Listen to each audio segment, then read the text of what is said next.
नमस्कार दोस्तों, पूरे दुनिया की बात करूं, पूरे वर्ल्ड की बात करूं तो भारत का जो इलेक्शन है और इलेक्शन स्पेशली इलेक्शन 2024 इस बार का इलेक्शन सबसे ज़्यादा हाईलाइटेड इलेक्शन रहा है पूरे वर्ल्ड में। इतना बड़ा लॉजिस्टिक कॉस्ट, इतना बड़ा सिक्योरिटी कॉस्ट, इतना बड़ा इस पूरे सिस्टम को मैनेज करने का कॉस्ट, ये जो पूरा जो कॉस्टिंग था ये 1.35 लाख करोड़ का कॉस्ट बैठा है एक रफ एस्टिमेट के अनुसार। और भारत की ये ब्यूटी है और पूरे वर्ल्ड को ये जानने की ज़रूरत है कि भारत एक बहुत ही समृद्धशाली देश था, है और ऑलवेज रहेगा। और पूरे वर्ल्ड में जिस कदर का भारत का डेमोक्रेसी का एक खूबसूरत चित्र दिखाई देता है, ऐसा वर्ल्ड में कहीं पे भी दिखाई नहीं देता। आप पूरे दुनिया के आप इलेक्शन को उठा के देख लीजिएगा, लेकिन भारत की जो खूबसूरती है डेमोक्रेसी की वो इस इलेक्शन में आपको देखने को मिलेगी। मैं हूं आपका दोस्त सुशील और आप मेरे बिजनेस हंट के इस वीडियो को पूरा एंड तक के देखिए। मैं आपको बहुत सुंदर एक विश्लेषण दिखाने वाला हूँ। इलेक्शन, भारत का जो इलेक्शन है वो 7 फेसेस में कंप्लीट हो चुका है, वोटिंग कंप्लीट हो चुकी है। मैं आपको एक बहुत खूबसूरत स्टोरी दिखाने वाला हूं इस भारत के 2024 के प्रधानमंत्री के इलेक्शन के लिए, जिसका हाइलाइट्स मैं आपको दिखाऊंगा, बैक जाके दिखाऊंगा कि क्या क्या हुआ, कैसे हुआ, किस किस तरीके की चीज़ें। बहुत ज़्यादा बड़ा वीडियो नहीं रखेंगे, छोटा रखेंगे, लेकिन आपको बहुत अच्छा लगने वाला है। दोस्तों, वर्ल्ड में कहीं पे भी इलेक्शन हो जाए, डेमोक्रेसी की बात अगर हम करें तो अब तो डेमोक्रेसी शायद ख़त्म होने वाली है, लेकिन भारत में इसका एक लिविंग आपको लाइव एग्जाम्पल देखने को मिलेगा। अगर भारत का मैं आबादी बताऊं तो भारत का आबादी 140 करोड़ है और आप मानेंगे नहीं, कम से कम नहीं तो 65 to 70% लोगों ने जाके इलेक्शन बूथ में जाके अपने प्रधानमंत्री चूज करने के लिए वोट किए। ये अपनी एक बहुत बड़ी खूबसूरती है। कोई कास्ट नहीं, कोई रिलीजन नहीं। अभी भीषण गर्मी है भारत में। सबसे बड़ी बात है कि इस बार का जो हीट वेव है, कई जगह तो जो पारा है वो 52 डिग्री तक के चढ़ चुका है, लेकिन उसके बावजूद भी लोग अपने घर से निकले और इतनी बड़ी मात्रा में वोटिंग के, अगर मैं आपको नंबर बताऊं, 969 मिलियन वोटर्स लोगों ने इस बार वोट किया है। और कितने कैंडिडेट्स थे? सम 8300 कैंडिडेट्स। मतलब इतना बड़ा मैसिव एक्सरसाइज, 8300 कैंडिडेट्स लोगों के लिए वोट करना है।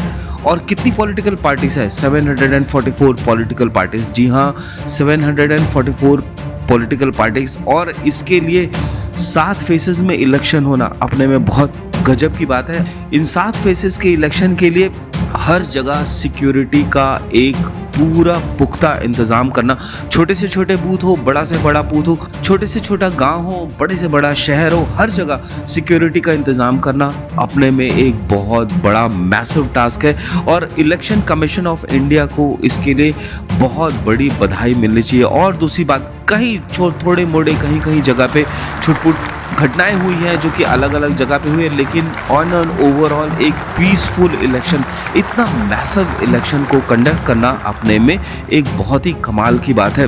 दूसरी चीज़, सिक्योरिटी के बाद मैं आपको बात करता हूँ लॉजिस्टिक्स। ईवीएम मशीन को वहाँ तक के लेके जाना है, और जितने भी इलेक्शन ऑफिसर्स है वहाँ पे उनको लेके जाना है, पोलिंग बूथ पे लेके जाना है, स्कूलों को इंगेज करना है, एक लॉजिस्टिक्स को क्रिएट करना है। ये अपने में एक कमाल का काम है जो कि दुनिया में कहीं पे भी पॉसिबल नहीं है।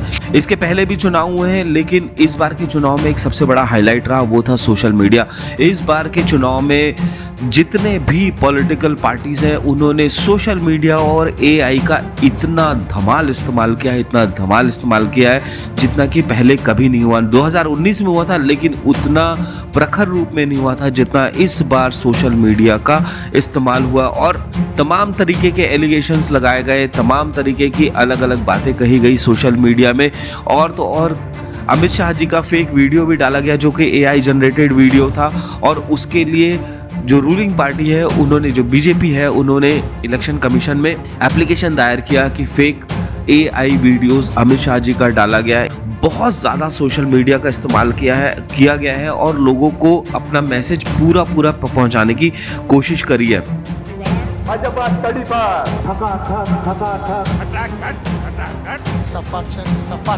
नरेंद्र मोदी प्रधानमंत्री नहीं बन रहा है, खत्म कहानी।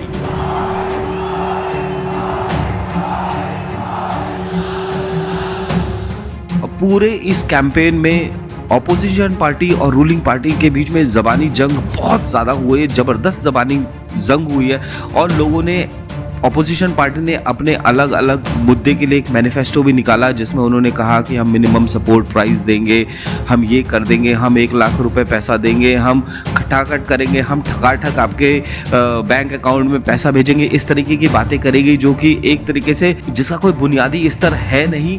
कहने की बात यह है, लेकिन उनके पास कोई एक बेस नहीं था कि वो ये कह पाते कि हम विकास के लिए क्या करने वाले हैं, हम आगे फ्यूचरिस्टिक हमारा अप्रोच क्या रहेगा, अगर हम पार्टी में आएंगे तो हम क्या करेंगे, हमारा उसके लिए रोड मैप, अगर आपके बैंक में 1 रुपए भी आएगा तो उसका रोड मैप क्या रहेगा, ये उनके पास कभी नहीं था।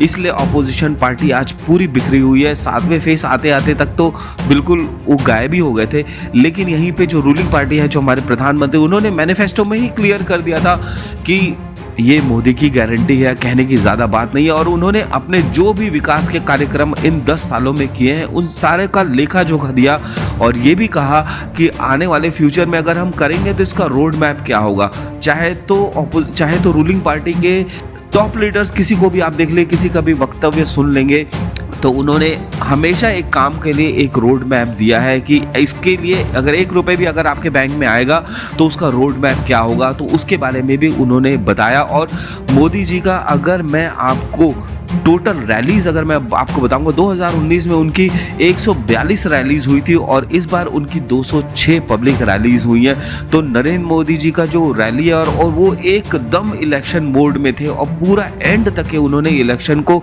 7वें फेज तक के लेके गए। इनफैक्ट बीजेपी के सारे लोग पे ऑपोजिशन का कहीं पे भी कोई रैलीज का फिर 3रे 4थे फेज के बाद तो बिल्कुल ही गायब हो गए थे।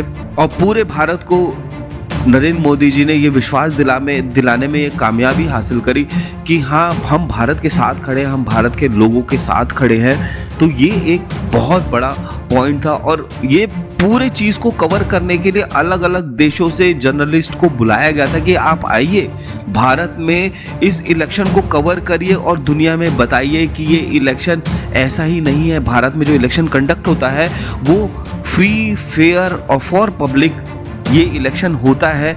और ये पूरे वर्ल्ड को पता होना चाहिए कि एक डेमोक्रेसी किस तरीके से काम करती है। और इतने बड़े 140 करोड़ लोगों के इस देश में इलेक्शन को किस तरीके से कंडक्ट किया जाता है। तो heads of election commission of India जिन्होंने इस कदर का इलेक्शन किया और इलेक्शन को उन्होंने कंडक्ट किया। मैं आपको थोड़ा सा एक रिपोर्ट भी बता देता हूँ और एक मोटा माटी चीज़ भी बताता हूँ कि टोटल इलेक्शन में इस बार 2024 में कितना पैसा लगभग खर्च हुआ। भारत का जो 2024 का इलेक्शन था उसमें 1.35 लाख करोड़ स्पेंड हुआ और ये अपने में मैसिव नंबर है। और मैं आपको थोड़ा एक रफ आइडिया ये भी बताता हूँ, 2019 में जब इलेक्शन हुआ था तो एक आदमी के वोटिंग के पीछे 700 रुपये खर्च हुआ था। जी हाँ, एक आदमी के पीछे 700 रुपये खर्च हुआ था। और इस बार 2024 में एक आदमी के पीछे 1400 रुपये खर्च हुआ है। तो ये अपने में बहुत बड़ा मैसिव इंक्रीमेंट है जहाँ पे कि वोटिंग पे खर्च होता है। इसीलिए हम कहते हैं कि हिंदुस्तान में वोटिंग करना इतना आसान नहीं है, लेकिन इसको पूरा मैनेज करना इलेक्शन कमीशन ऑफ इंडिया के लिए अपने में एक बहुत बड़ा डॉन्टिंग टास्क है। मैं आपको थोड़ा सा एग्जिट पोल का भी डेटा बता देता हूँ। एग्जिट पोल का डेटा अब तक के आ चुका है क्योंकि आज ऑलरेडी 3 तारीख है, जिसमें कि जो न्यूज़ 24 का जो टुडे चाणक्य है वो कहता है कि बीजेपी या एनडीए अलायंस को 400 प्लस सीट जाएगा और कांग्रेस को 107 सीट जाएगा और कि अन्य को 36 सीट जाएगा। इंडिया टुडे का जो एक्सिस माय इंडिया, उनका जो इलेक्शन का जो एग्जिट पोल करते हैं, उनका ये कहना है कि 361 से 401 सीट्स एनडीए को आएगा और कांग्रेस को 131 से 166 सीट्स आएंगे। एबीपी के जो सी वोटर्स हैं उनका ये कहना है कि बीजेपी को 353 से 383 सीट्स आएंगे और कांग्रेस को 152 से 182 और अन्य को 4 से 12 सीट्स आएंगे। एनडीटीवी का जो सीएनएक्स है वो ये कहता है कि एनडीए अलायंस को 371 से 401 सीट्स आएंगे और कांग्रेस को 109 से 139 सीट्स आएंगे और अन्य को 10 से 20 सीट्स आएंगे। इस तरीके से अलग तरीके के बहुत सारे एग्जिट पोल्स आए हुए हैं। रिपब्लिक कहता है कि जो एनडीए अलायंस है उसको लगभग 368 सीट्स आएंगे और कांग्रेस को 118 से 135 सीट्स आएंगे, अन्य को 43 से 48 सीट्स आएंगे। न्यूज़ नेशन कहता है कि उनको जो एनडीए है उनको 342 से 378 सीट्स आएंगे और कांग्रेस को 153 से 169 सीट्स आएंगे, अन्य को 21 से 23 सीट्स आएंगे। इस तरीके के सारे एग्जिट पोल्स आपके सामने आ चुके हैं और बिजनेस हंट ये कहता है कि एट प्रेजेंट जो एनडीए है उनको 405 से 410 सीट्स आएंगे और कांग्रेस को, जो कांग्रेस के जो विपक्षी दल है उनको जो सीट्स हो जाएंगे वो लगभग 110 112 के आसपास आएंगे और जो बचा हुआ सीट्स है वो अन्य के पास चला जाएगा। तो दोस्तों ये था हमारा चुनाव का बैक एंड विश्लेषण। आपको कैसा लगा आप ज़रूर बताइए और हमारे इस बिजनेस हंट यूट्यूब चैनल को लाइक कर लीजिए, शेयर कर लीजिए, सब्सक्राइब कर लीजिए। इस तरीके के बहुत सारे geopolitical news, political news, world के न्यूज़, फाइनेंशियल न्यूज़ मैं आपके सामने लेके आते रहता हूँ। आप सबको मेरा बहुत बहुत धन्यवाद और नमस्कार। धन्यवाद।